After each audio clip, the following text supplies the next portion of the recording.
All right, meantime, let's bring in Texas Congressman Dan Crenshaw, former Navy SEAL, author of the book Fortitude, American Resilience in the Age of Outrage. He joins us from his location. Congressman, because you are representing a district in Texas, wanted to ask you about Shelley Luther, that salon owner who said, look, I got to reopen. I know I can't open right now, but I got to do it because I got to put food on the table. She was held in contempt, or rather, she was issued a cease and desist order. She tore it up famously at a public demonstration. And then in front of the judge says, you want to apologize? She said no. Listen to this.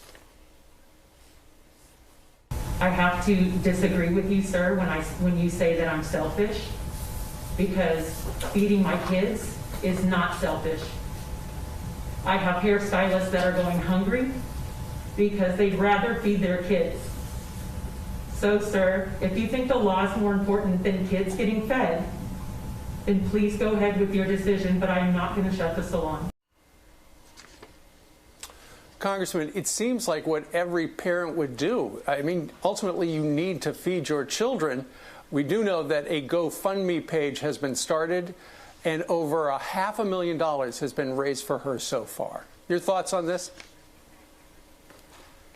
Yeah, you know, these so-called leaders and these so-called judges across the country, you know, arresting moms and dads. And of course, she's not the only case. A dad was arrested in Colorado for playing catch with his daughter. A paddleboarder who was paddleboarding alone in the ocean was chased down by police boats in California.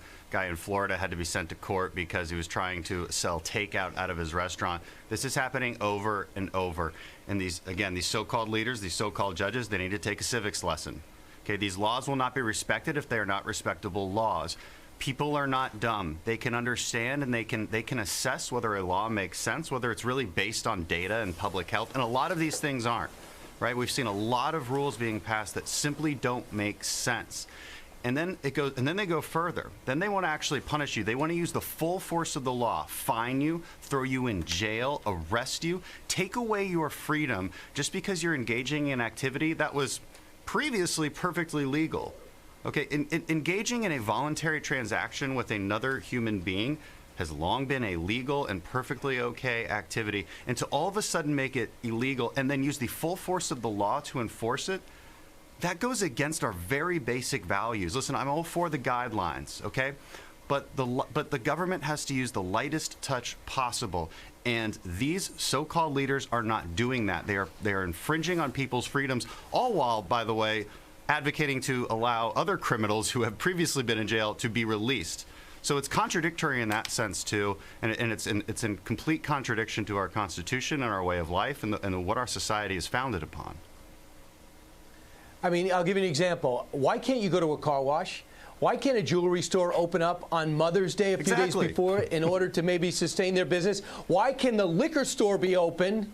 And why can I go to a supermarket, but I can't go to a sports store? Why do they expect people to really think that's rationalized behavior? Why do they think I can't walk on the beach or get this, sit on the beach? How dare I sit on the beach? I could get a fine if I sit and sunbathe on the beach as opposed to sit on my couch, where 66% of the people who have been hospitalized in New York were people who are sheltered in place. Dan, we're not stupid. Because they're drunk on power. This is not working. They're drunk on power. They think we're stupid. They think we're stupid, and they're drunk on power.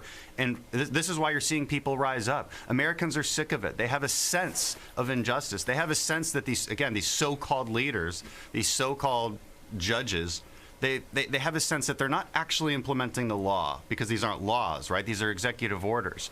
They have a sense that they're not really implementing justice as we understand it as a culture and as a society. We know that they're doing the wrong thing, and we have to call them out for it.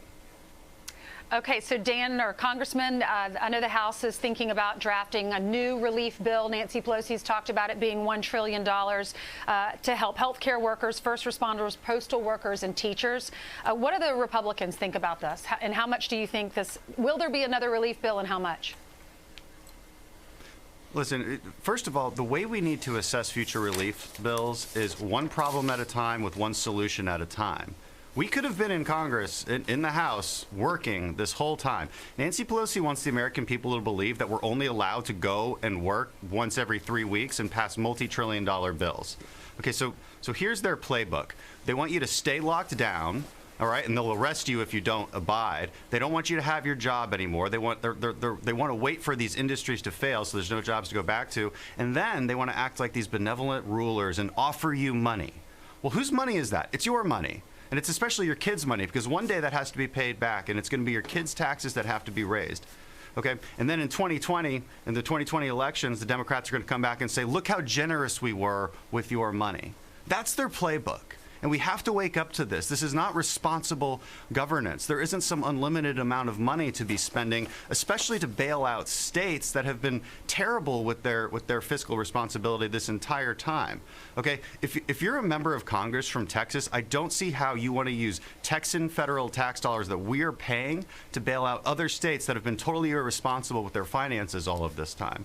That's the kind of stuff that's going to be put into this. It's going to be enormous. It's not how we should be governing. It has to be discrete solutions for discrete problems. That would be the responsible thing to do.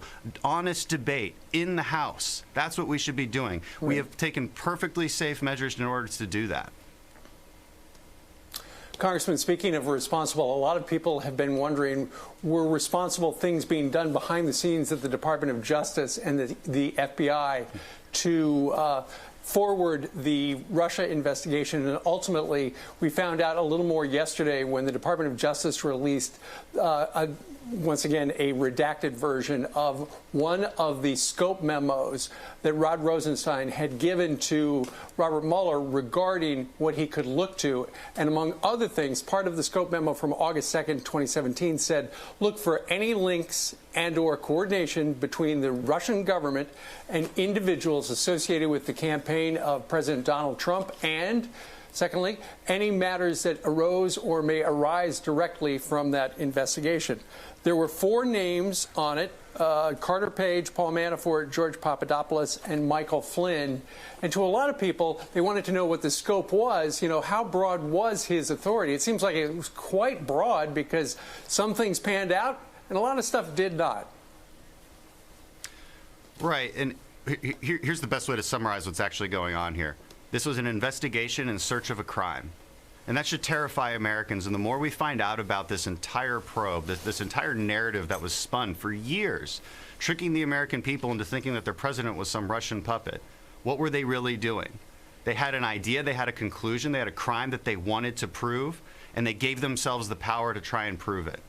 This is a horrible precedent to set. Okay, it goes against, again, every foundation we have in jurisprudence, in law, in due process. But this is what they were doing, and it's added on top of the FISA warrant abuse. It's added on top of what we just found out about General Flynn and how the FBI tried to ambush him.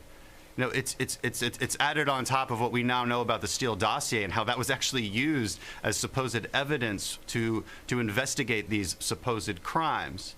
It should really terrify Americans, and I hope more people realize this. Remember, you were dragged by the media through this crazy narrative, this crazy roller coaster for years, and it was all a house of cards. None of it turns out, none of it was true. And who did this? It was all politically biased. It was all confirmation biased from these DOJ officials from the Obama administration, because they hated Trump so badly. And they thought that they were exerting some kind of justice against this man, but in the end, they were the ones breaking the law and breaking our trust. And Dan, in reading your book, Fortitude, you talk about the band of brothers, the way you guys look out for each other. And I'm wondering how you feel about the FBI sticking together. We're seeing this terrible behavior. We're hearing behind the scenes the FBI is embarrassed by it. McCabe and Strzok and Page and Comey, the way they acted from the 7th floor, as opposed to the way that it's really run in the bureaus. Why haven't there been FBI whistleblowers, do you think? And does it go to the same mindset that you guys have in the Special Forces? Yeah. I don't know. You know, I've never been part of the FBI. I do know a lot of FBI agents that are really, really great people. So I want to give them the benefit of the doubt. Just like in the SEAL team, sometimes we get bad apples and they embarrass the entire community. The best thing you can do in that case is disown the bad apples, because in the end, you have to protect the integrity of the institution. The FBI is an important institution. But there's no whistleblowers. I know.